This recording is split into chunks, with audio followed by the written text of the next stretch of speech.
Shalom Bapak Ibu Saudara yang dikasihi Tuhan kita Yesus Kristus. Senang boleh bertemu kembali dalam kesempatan ini. Dan saya berharap Bapak Ibu Saudara yang dikasihi Tuhan, kiranya dalam kesehatan dan sukacita yang daripada Tuhan. Mari Bapak Ibu, saya mau ajak kembali kita untuk mendengarkan, merenungkan kembali firman Tuhan. Tapi sebelumnya, mari kita berdoa.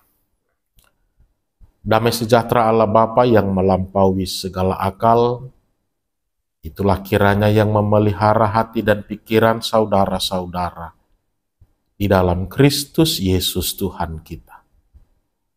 Amin. Bapak Ibu Saudara, mari kita buka firman Tuhan. Berita sukacita bagi kita dalam kesempatan ini tertulis dalam Efesus 6 ayat 10 sampai ayat yang ke-20. Efesus 6 ayat 10 sampai ayat yang ke-20, beginilah firman Tuhan. Perlengkapan rohani.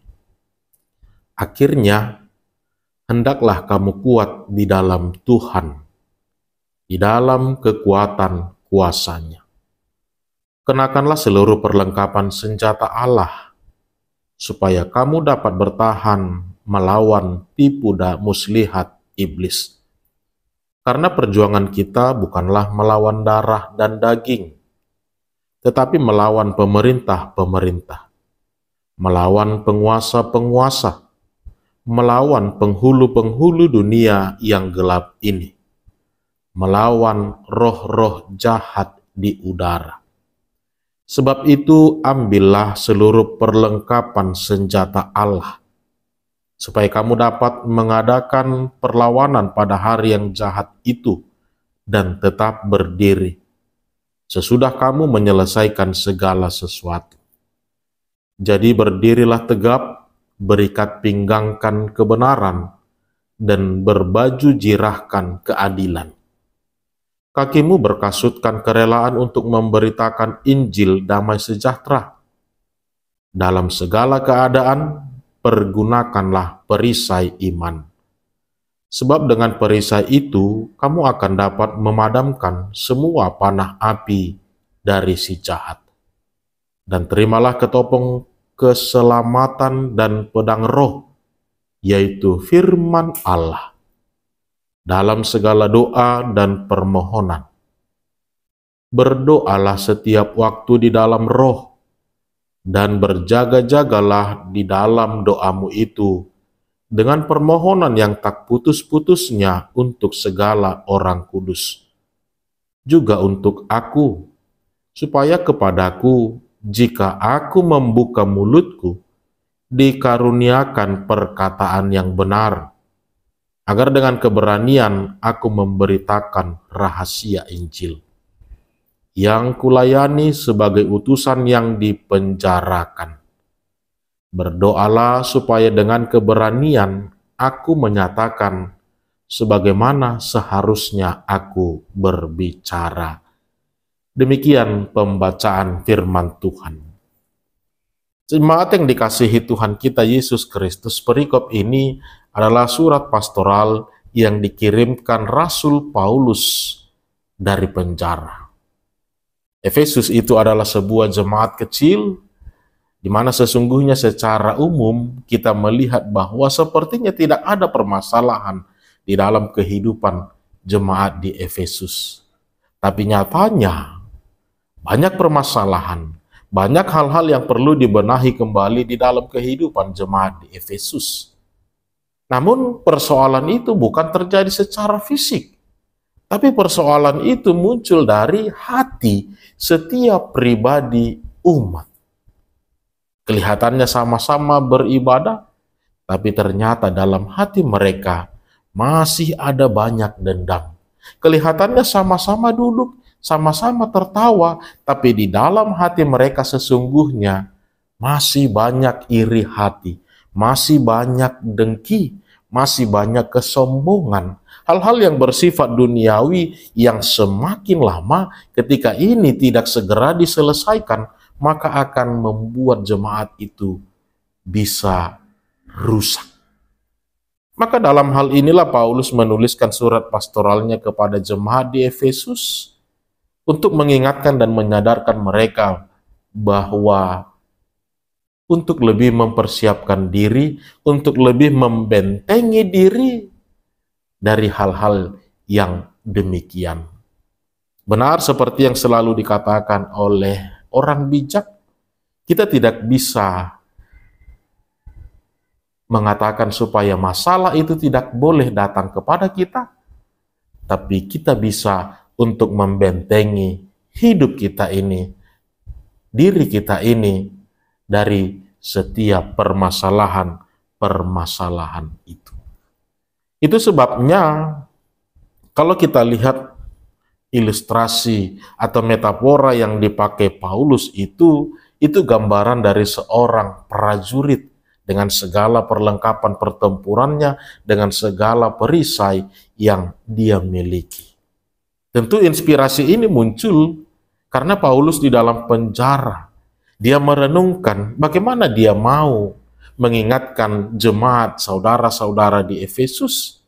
Dan muncul suatu inspirasi ketika dia melihat seorang penjaga yang berjaga-jaga di penjara itu dengan memakai peralatan yang begitu lengkap, dengan memakai baju jira, dengan memakai kasut pertempuran, dengan memakai pedang, perisai yang menjadi tameng benteng bagi mereka.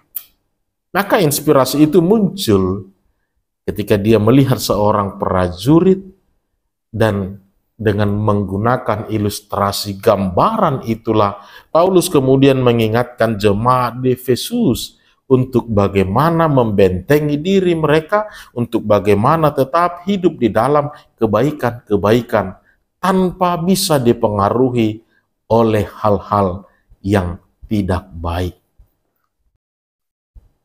Saudara-saudara, itulah sebabnya Paulus menuliskan surat pastoral ini dengan menggunakan gambaran dari seorang prajurit yang dengan perlengkapan perang yang begitu lengkap, dengan memakai baju jira, dengan memegang pedang, dengan memegang perisai, dengan berkasutkan pertempuran. Paulus mengingatkan mereka, menuliskan pesan ini supaya demikianlah kiranya setiap orang untuk membentengi diri ini, untuk menjaga diri mereka masing-masing dalam menghadapi semua hal itu. Namun ternyata tidak cukup hanya dengan membentengi diri sendiri, tapi ternyata tidak cukup hanya dengan membentengi posisi bertahan saja, tapi hal yang paling utama di dalamnya adalah dengan melakukan perlawanan. Tentu hal ini sudah sering kita temukan Bapak Ibu Saudara, ibarat dalam sebuah pertandingan sepak bola misalnya, ketika satu kelompok atau satu tim hanya melakukan metode pertahanan saja, maka kemungkinan untuk menang akan sangat kecil. Tapi mereka juga harus mengatur strategi untuk bagaimana menyerang, untuk bagaimana melakukan perlawanan kepada lawan mereka, supaya mereka memenangkan pertandingan itu. Ini juga yang mau dikatakan Rasul Paulus kepada jemaat di Efesus. Bukan hanya tentang bagaimana menjaga diri, tapi juga kita mau melakukan perlawanan-perlawanan, walaupun bukan dengan fisik, tetapi dengan iman, dengan segala perlengkapan-perlengkapan rohani yang dikatakan di dalamnya.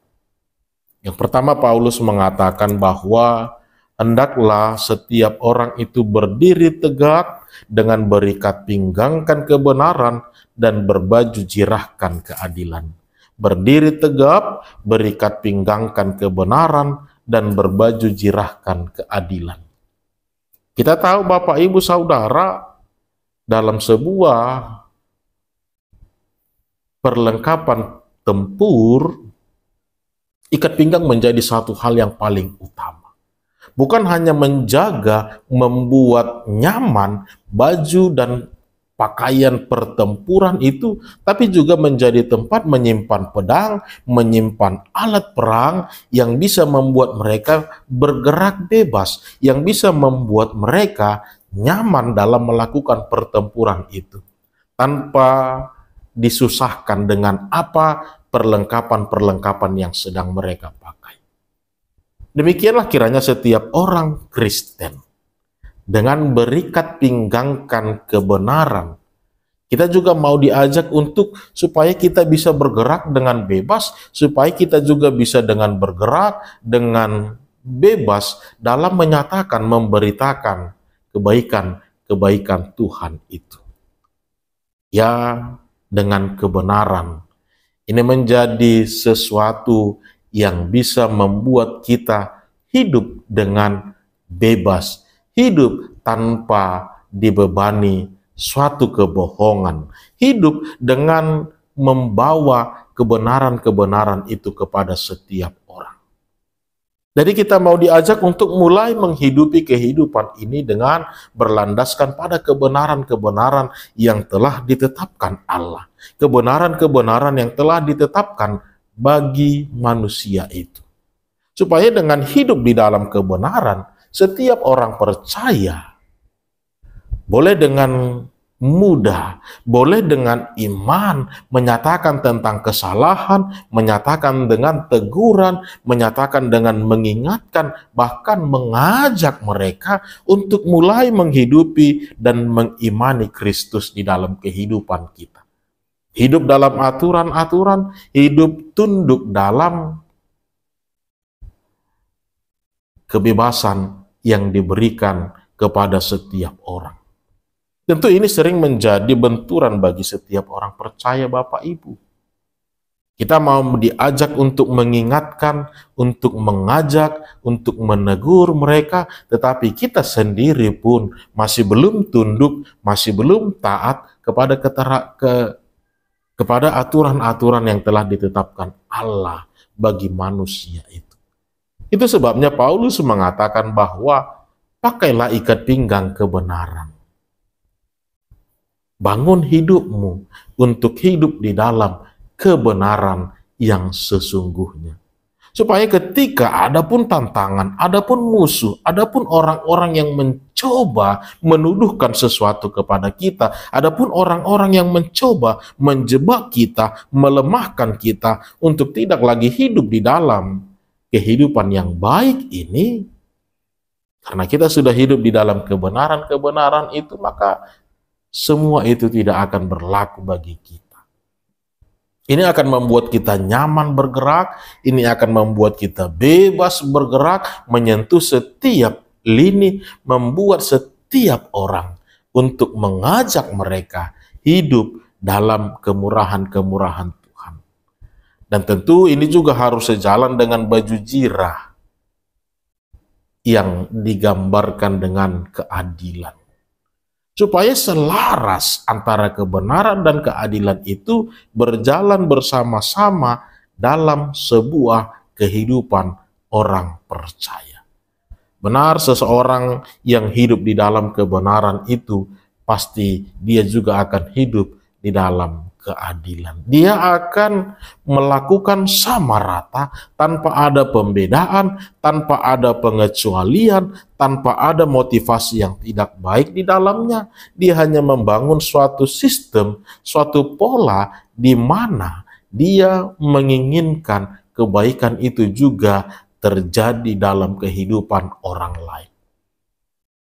Jadi kebenaran dan keadilan itu adalah ibarat seperti mata uang yang dimana keduanya tidak bisa terpisahkan, harus selalu bersama, harus selalu berjalan. Orang yang hidup dalam kebenaran, dia akan hidup dalam keadilan. Maka kehidupan yang demikianlah yang mau dikatakan Paulus kepada jemaat di Efesus, supaya tidak ada tuduhan-tuduhan yang dituduhkan kepada kita, ataupun ini bisa mematahkan tuduhan-tuduhan palsu itu. Kita tidak hidup di dalam kemunafikan. Kita tidak hanya hidup dalam omongan-omongan saja, tetapi benar sebagaimana adanya, demikianlah kita menjalani kehidupan ini. Demikianlah kita mengimani Kristus di dalam kehidupan kita ini.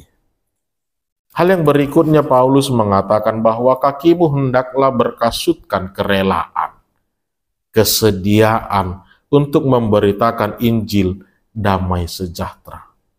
Tentu satu hal yang menjadi tujuan dari kabar sukacita Injil yang disampaikan Tuhan Yesus Kristus adalah supaya ini semua menjadi jalan keselamatan bagi setiap orang. Ini juga harus kita pergumulkan dengan lebih baik, sebab hal yang sering menjadi tantangan dalam kehidupan kita adalah ketidaksiapan kita dalam memberitakan Injil damai sejahtera. Ketidaksiapan kita, ketidakrelaan kita untuk melakukannya dengan sukacita. Mungkin ada hal-hal yang mendasari ketidaksiapan seseorang itu, ada hal-hal yang mendasari ketidakmauan, ketidaksediaan setiap orang untuk tetap memberitakan Injil. Mungkin dia melihat respon yang datang tidak baik, mungkin dia terbentur dengan pengalaman dirinya pribadi, di mana semakin dia dengan sukacita mengikuti berita Injil itu, ternyata kehidupan yang dia alami semakin dipenuhi dengan pergumulan-pergumulan.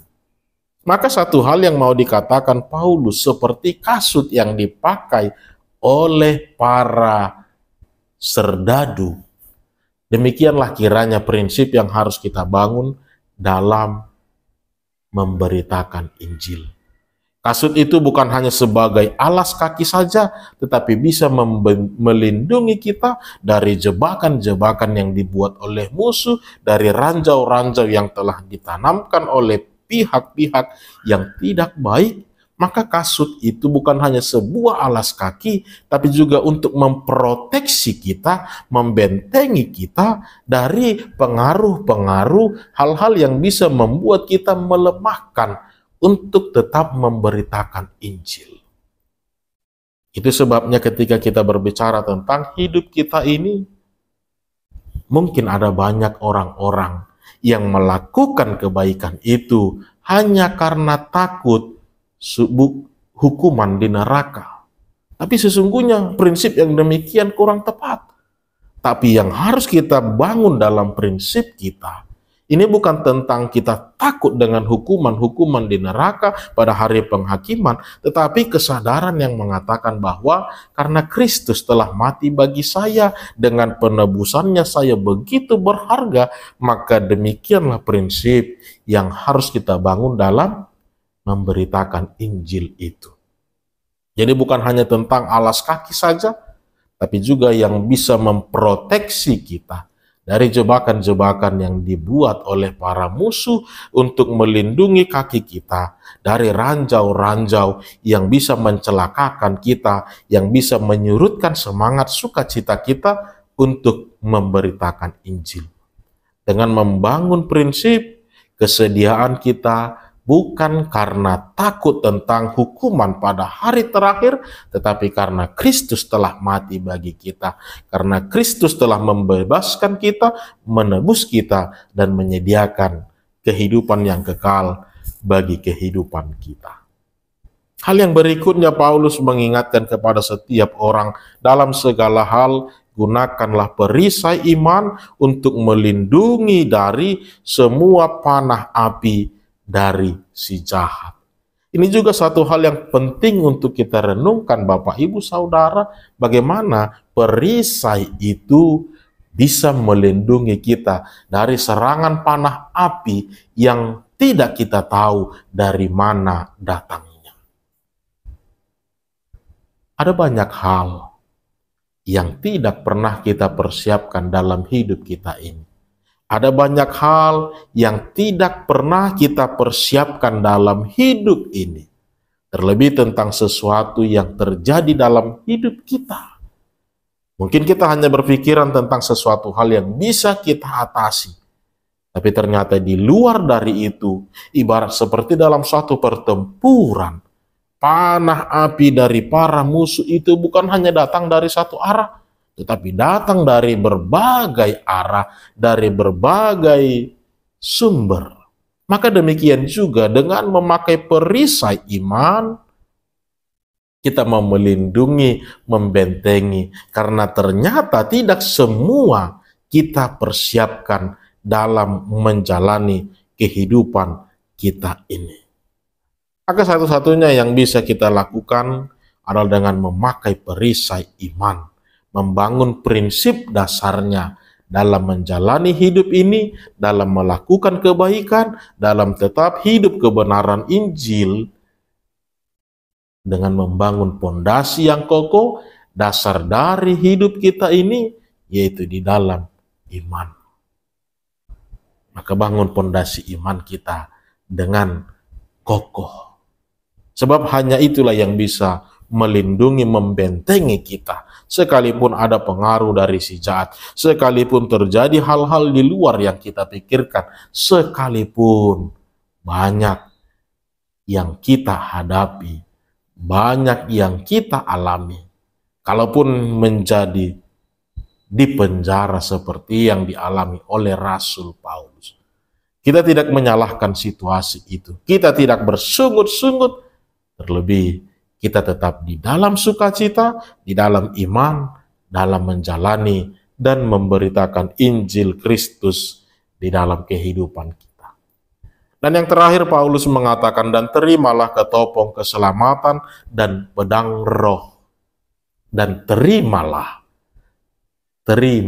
yaitu firman Allah. Ini menjadi suatu alat, ini menjadi suatu bekal yang harus selalu kita suplai dalam diri kita untuk semakin mematangkan iman kita, untuk semakin menguatkan motivasi kita, untuk semakin menyadarkan kita tentang siapa kita di dunia ini, juga tentang kasih setia Tuhan yang telah kita terima dalam kehidupan kita. Firman Allah bisa menyadarkan kita.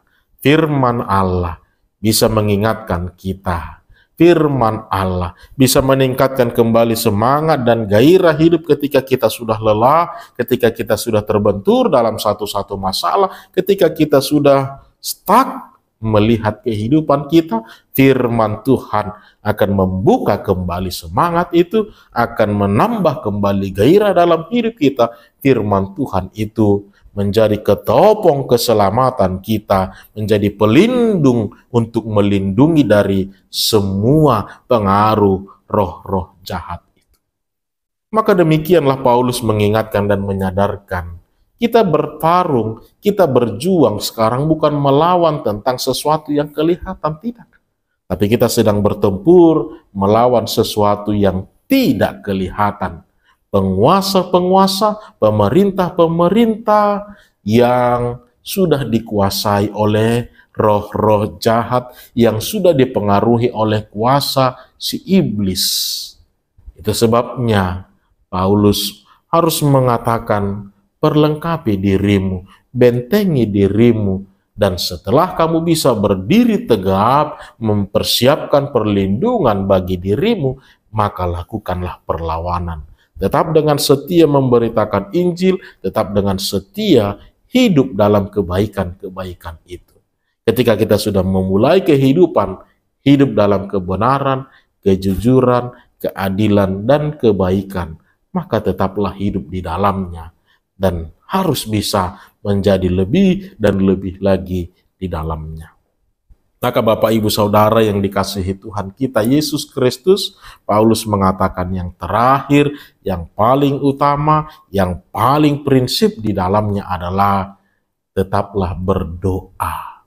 Tetaplah memohonkan kepada Allah Bapa, kepada orang-orang yang masih setia memberitakan Injil itu, yang masih berproses untuk memberikan hidupnya diterangi oleh firman Tuhan, dan untuk orang-orang yang belum memberikan dirinya tetapi sudah menerima Injil, tetaplah mendoakan mereka. Secara khusus bagi saya, secara khusus bagi orang-orang yang dipilih Tuhan untuk menjadi pelopor-pelopor dalam menyatakan kemurahan Tuhan ini, mohonlah selalu bawa mereka dalam setiap doa-doamu, supaya tidak pernah terhenti Injil ini diberitakan, supaya tidak pernah terhenti kebaikan itu hadir di tengah-tengah dunia ini, supaya tidak berhenti orang-orang yang telah melakukannya tidak menjadi surut, mundur, apalagi berhenti, tetapi mereka tetap dengan sukacita, mereka tetap dengan perkenanan Tuhan, dengan prinsip iman, mereka sanggup hidup di dalam segala resiko yang menjadi akibat dari mengikut Kristus dan tetap hidup di dalam kebenaran-kebenaran itu. Maka Bapak Ibu Saudara, inilah pesan yang disampaikan Paulus dari penjara. Bagaimana setiap orang itu sekarang sedang dalam sebuah pertempuran. Pertempuran bukan melawan musuh secara fisik, tetapi pertempuran melawan kuasa-kuasa roh jahat yang telah mempengaruhi, yang bisa saja memakai siapapun untuk melemahkan kita, untuk mengalahkan kita, untuk membuat kita tidak lagi semangat, tidak lagi bersuka cita, tetapi hidup dalam kuasa-kuasa kegelapan itu. Maka mari kita perlengkapi diri kita dengan perlengkapan rohani, mari kita bentengi diri kita dengan perisai, terlebih mari kita tantang, kita lawan mereka dengan tetap mau bersedia menyatakan kebaikan Injil dari Allah, dengan tetap menghidupi kehidupan kebenaran, kehidupan keadilan, kehidupan kejujuran, hidup yang dikehendaki Allah di dalam Tuhan kita, Yesus Kristus. Diberkati Tuhanlah setiap orang yang setia dalam firman-Nya. Diberkati Tuhanlah setiap orang yang sedang dalam proses untuk mempersembahkan hidupnya kepada Tuhan. Diberkati Tuhanlah setiap umat-Nya yang setia hidup di dalam kebaikan-kebaikan-Nya. Tuhan Yesus memberkati. Amin.